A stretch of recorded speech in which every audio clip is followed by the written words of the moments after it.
الحمد للہ رب العالمین، الصلاۃ والسلام علی سید المرسلین، بسم اللہ الرحمن الرحیم۔ دوستو، شفا کی دعا آج ہم سیکھیں گے۔ جب بھی کوئی بیمار پڑے تو اس پر کون سی دعا پڑھی جائے؟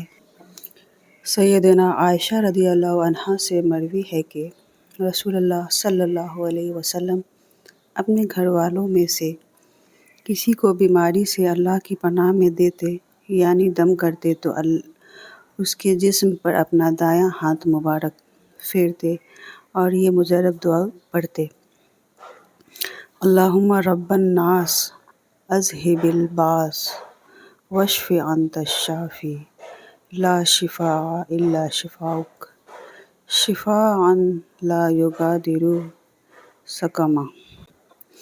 آئیے اب ہم اس دعا کا ترجمہ سیکھتے ہیں۔ اللہم رب الناس، اس کا ترجمہ ہے: اے اللہ، لوگوں کے پروردگار، پالنہار، لوگوں کے رب۔ اذہب الباس،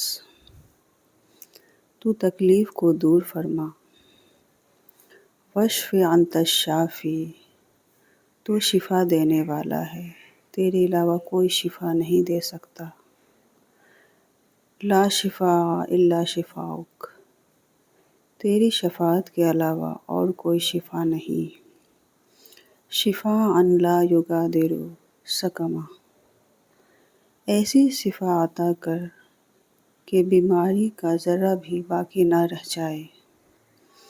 صحیح بخاری میں یہ واقعہ لکھا ہوا ہے، اس لیے ہمیں بھی یہ دعا مجرب ہے۔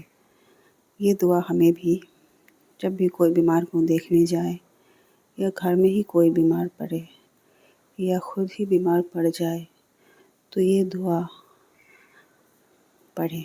دایاں ہاتھ رکھ کر دعا پڑھ کر دم کر دیا جائے تو انشاءاللہ شفائے کاملہ عطا ہوگی۔